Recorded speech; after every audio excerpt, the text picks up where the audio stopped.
fight. They're coming for Trump, but they're coming for you too, because you have Steve Trump's Bannon. back. He made a conscious decision to come back. Come on, Bannon. Because of you. Give me some fire, baby. If your task and purpose is to save your country, that country will be saved. Are you worthy of the patriots in Boston Harbor that night 250 years ago? Are you? You report for duty and we get it done. Action, action, action. They are afraid of Christians that are populist nationalists. The deep state must be destroyed to free the American people. Then let's do something about it. Ladies and gentlemen, Steve Bannon. Wow, look at that entrance. The stage parts.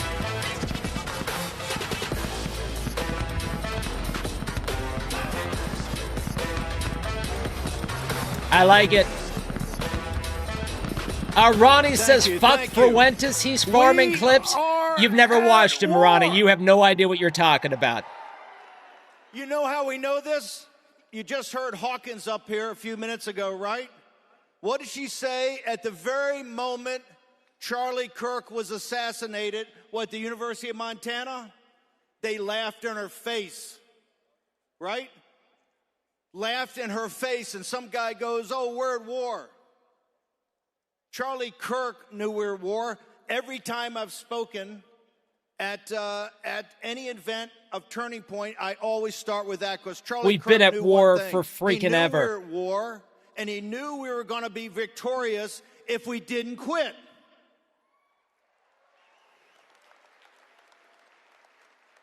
So what do I mean by that? Let's go back. Do you understand? For the last 10 years, there have been 8 national elections, either primaries, off-year elections where Congress is voted on for the whole nation, or presidential elections. We have won 7 of those 8. And what have we done with it? This is why they hated Charlie Kirk. It wasn't Charlie Kirk's philosophy or even his debates. Charlie Kirk was a tough person that built a machine that you guys are dedicated to that delivered victories. Let's be specific. Go back to 2015. President Trump, 15-16, wins the primary against all odds. Then in 16, he wins a come-from-behind, once-in-a-lifetime victory against Hillary Clinton. We lost the 18 midterms because people were leaning on their rakes, and we lost, 35 or 40 House seats, and Nancy Pelosi told us exactly what she was going to do. She impeached Trump and almost brought it all down. President Trump came back, won the primary, right, very easily. Nobody really ran against him. I don't think anybody ran against him. 2020, we won the 2020 election. Is there any dispute on that? If you don't believe that, you don't believe a foundational element of the MAGA movement. Yeah. We won 2020. And to show you how we won it, is there a MAGA movement anymore? 14 House seats that night. 14 House seats. Then President Trump went into the wilderness. This is when Charlie Kirk really, I think, stepped up the most. President Trump was sent to Mar-a-Lago. They never thought he was coming back. The Republican Party never thought he was coming back. And what happened? President Trump grinded it out. In fact, he told us on this stage last year, right here, the first time he told anybody. When Charlie had him come out here and speak, what did he say? He said, I had to run again because I could not let them steal an election because they're stealing the country. And we see what Biden did. Then we win the midterms in 22. We picked up, 11 seats, 8 net, and took the House of Representatives. There were supposed to be more, but we got control of the House. And then, in really the greatest come from behind ever, President Trump, Turning Point put him on put him on their shoulders. We won the greatest election in the history of the country.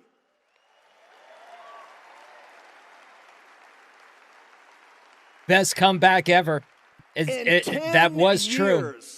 In 10 years, a decade, You've been beaten once when we leaned on our shovels. Charlie Kirk understood one thing. We are at war. It's a political war.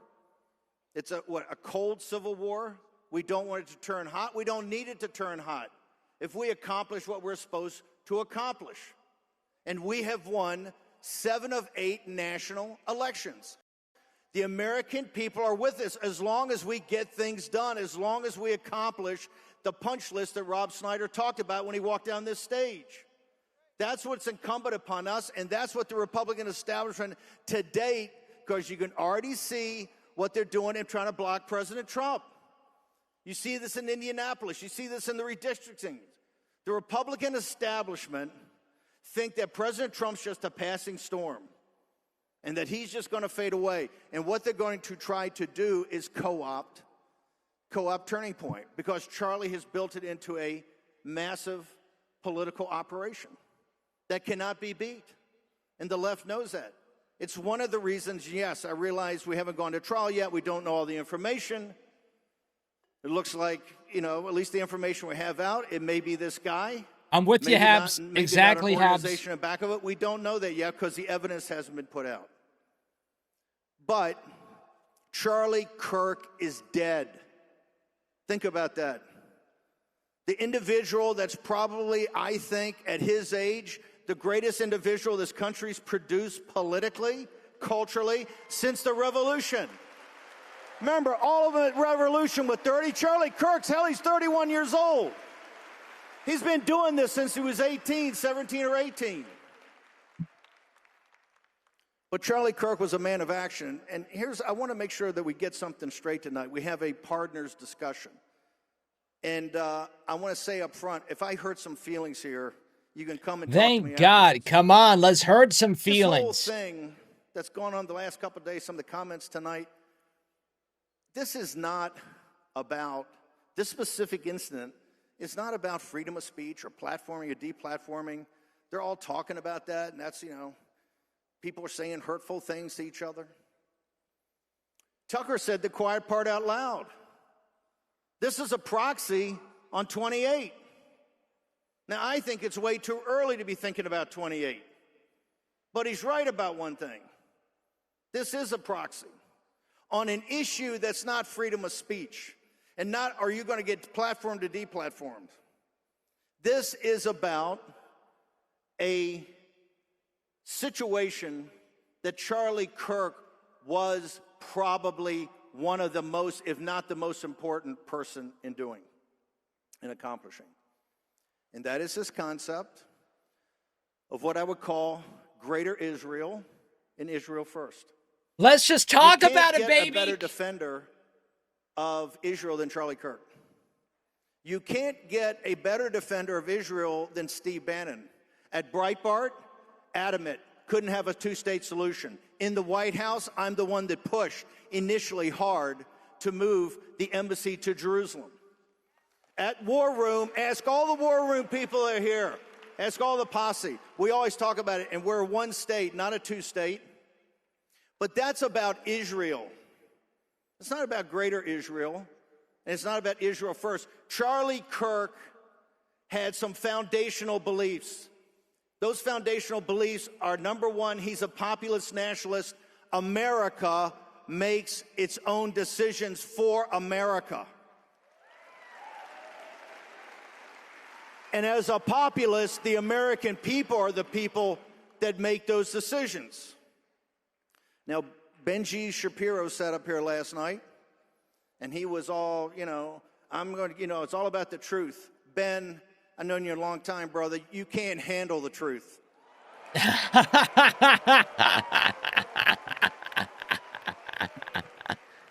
Oh, my God. Ben, what a Ben weird Shapiro's time the inside. farthest thing from MAGA. Let's be blunt. There! Yes! Thank you, Jesus. He is a hardcore never-Trumper. He's a hardcore never-Trumper. In the spring of 16, he tried to upend Breitbart. He walked off the job, made a big deal about some incident in Mar-a-Lago with Corey The guy's Lewandowski. a pussy. He tried to turn it to Ted Cruz from Donald Trump because he hated Donald Trump. In the general election, he barely supported Donald Trump. the first sign of when President Trump gets sent back to Mar-a-Lago, the very first individual that jumped on the Ron DeSantis train, the Israel First train, was Ben Shapiro. And those are the darkest days we had. In 21 and 22, you guys were there. We remember. He's consistently been against Trump, and now that President Trump doesn't back the Greater Israel Project. What is Greater Israel? It's not about Israel itself. It's about an expansionist Israel, an imperial Israel that Netanyahu and that crowd have thought up. And the Israel First crowd is Ben Shapiro, Tel Aviv Mark Levin, and many others that want to put that ahead of America's interests.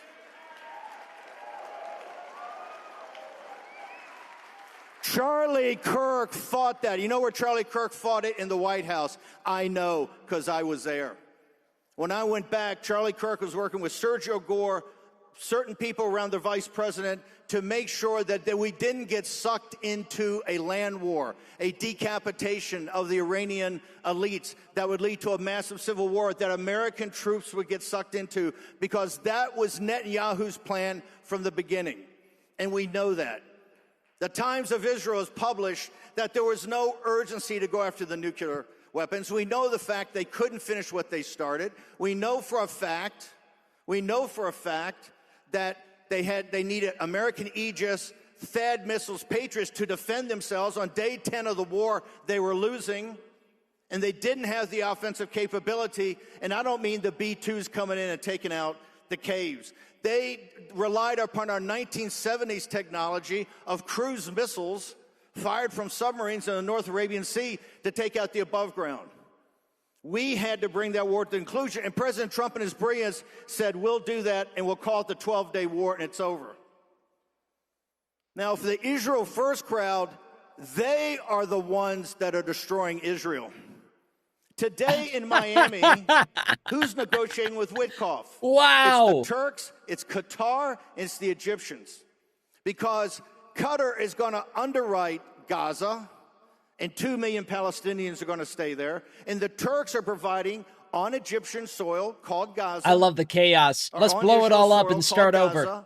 Is going to provide the military control mechanism over UAE troops, Saudi troops, and Egyptian troops. That's a two-state solution that has been provided because of the efforts of the Israel First crowd. And Charlie Kirk had one simple thing that he thought about. Who controls America and who makes decisions for the United States of America? And Charlie Kirk worked overtime because behind the scenes he was a player, not just helping Sergio get all types of great people in there. Steve crushing it. But actually talking about policy. And part of that policy was no more foreign wars. That's kind of what we voted for. Charlie absolutely believed what I believe. The Middle East is a sideshow, and Israel's a sideshow to a sideshow. Now, voices out there that support Israel, like Laura Loomer and Rabbi Walecki and others, are coming forward and say, look, maybe Bannon and these guys are right. We don't want to take any more American money. We don't have any more American control. We want to go out and do what we want to do when we, the Israelis, feel they have to do it. I support that 100%. Yeah, let them run. Israel needs to be independent. If Israel wants to take on Syria, go for it. If Israel wants to go into Lebanon, go for it. But not drag the United States of America into another endless war.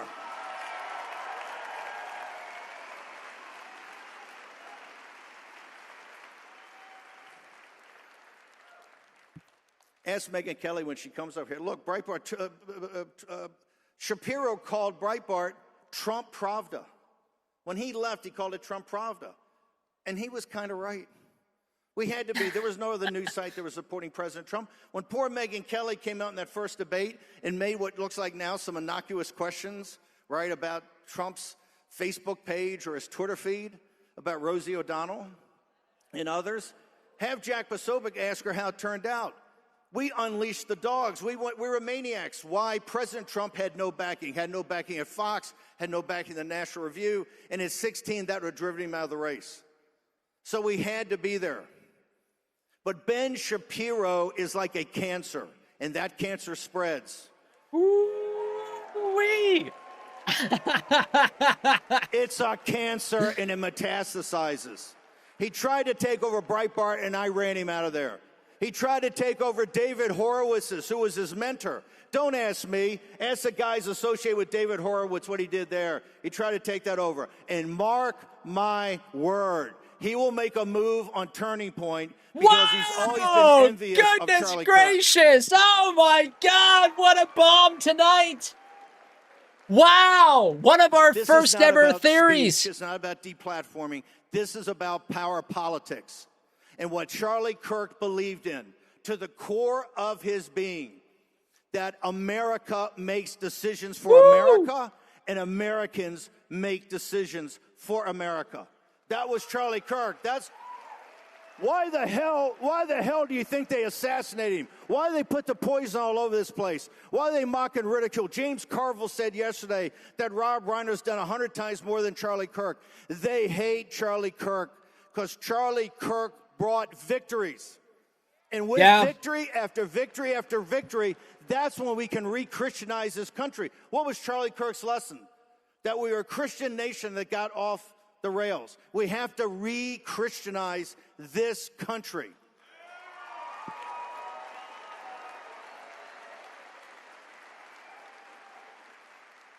Wild speech. The shadows of a giant, not just an American patriot and an American hero. Charlie Kirk is a Christian martyr, and Charlie Kirk is a Christian saint. That is your legacy that you take up. The day I went into prison,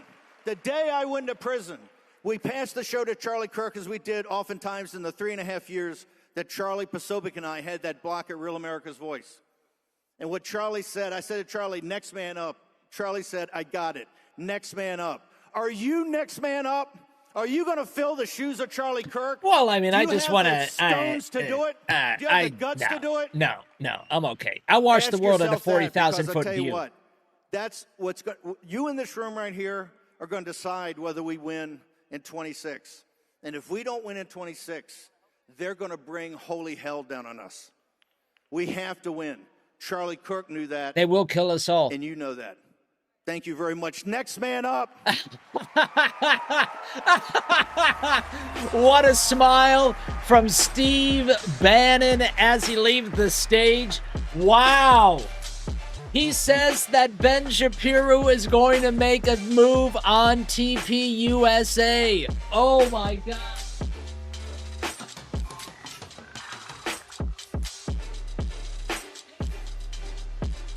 You gotta love the chaos. Want a free t-shirt? Stop by the White Rose Resistance booth in the exhibitor hall. Then you need to check out the 1916 Project. This is our explosive deep dive into the dangerous ideologies that shaped the early abortion movement. Another guy with a podcast, just what we need. Third Reich, to the KKK, to the pedophiles. Planned Parenthood was at the root of it all. Shocker. We're exposing it all in the 1916 Project. Stop by the White Rose Resistance booth in the exhibitor hall and grab your free t-shirt.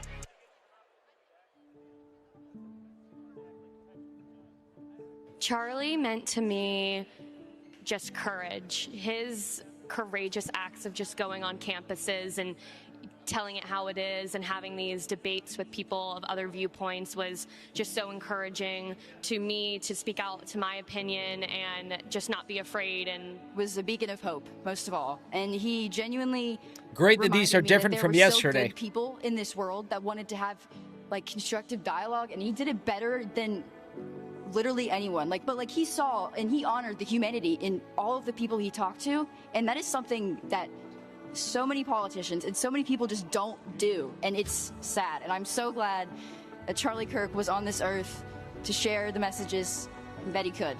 He gave me the bravery to share my ideals, share my opinions, not feel like such a villain in doing so. He was a symbol of a godly man who fought for truth. To me, Charlie was an ambassador for Christ, and that is something that I personally strive to be every single day of my life.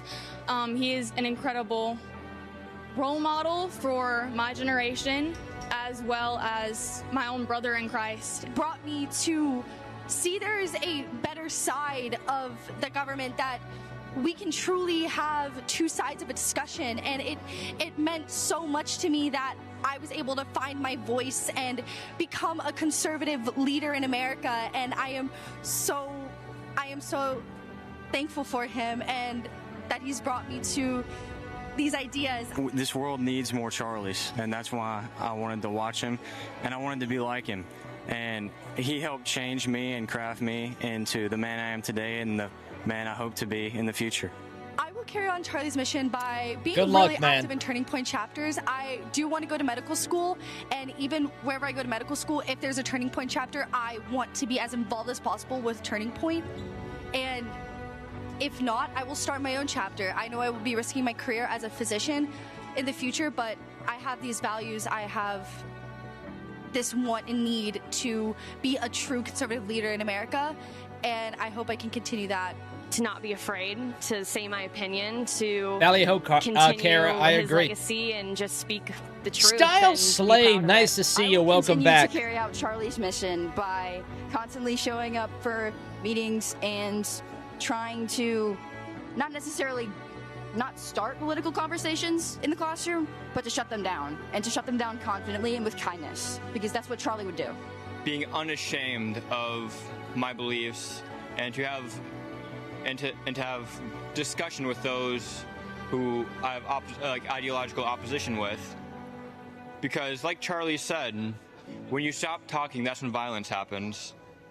And so I personally believe that in the exact same thing. And so if you can get many people of opposing views together, you will have very minimal violence so long as they talk. I think as a Christian, I'm going to speak bolder about my faith and about what I believe and not be afraid of it and learn to do it in a graceful and loving way like Charlie did. I will continue to carry on his mission by not letting my voice be shut down. I will continue to try and inspire others, whether that's just in my own circle of friends or community or even, at Utah State University. My whole life, I was kind of raised with a lot of the values that Charlie Kirk She just fell spoke off a about, boat. and so it was so nice to not feel alone in the world, with everything that Charlie preached and taught to everybody. I feel like I'll just continue out those missions, get married young, hopefully, have children, and continue to eat healthy. And I don't be a patriot understand and a the Christian. vest. I've never understood I the will carry on Charlie's vest. mission by fighting every day for the truth, the only truth, and the truth of the gospel. I've never The worn only a truth vest that in will my last life. for eternity, and the truth that can change people's lives. What he did and what I'm going to strive to do for the rest of my life. I will carry on Charlie's mission by talking about politics and everything he stood for. I will continue to carry on Charlie's mission by being an ambassador of Christ like him, by striving to be Christ-like just as he did, and continuing to spread the message and the truth that Jesus is the way, the truth, and the life, and the absolute only way to heaven is through him. Don't Stop Believing says, I love Jesus and Baldies. That's why I started wearing the hat. All right, coming up next, everybody, Megyn Kelly, and for some reason, Jack Prosobic. Should I be nicer about that? I mean, Megyn Kelly, I think Megyn Kelly seems like a main event. Why isn't she just coming out here and talking about things? Oh my God, do you think she's going to dish about Candace and Erica? Oh my God, dish. It's going to be fantabulous.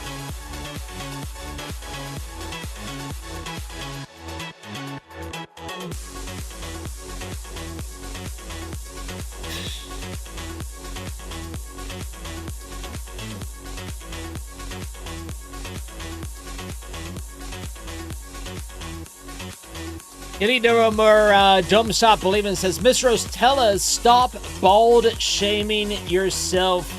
Nobody shaming in the dome, says Don't Stop Believing. I think that self-deprecating humor is very important in streaming. It's very important in life.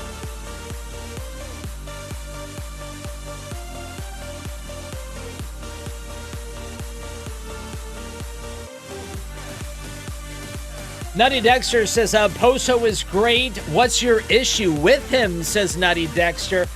I like Poso. I like him when he's on the War Room. I got no issue with him. I just think that, like, why not just Megyn Kelly? I don't feel like the main event of the night, there's nothing else after this. So I think the main event of the night could easily be just Megyn Kelly.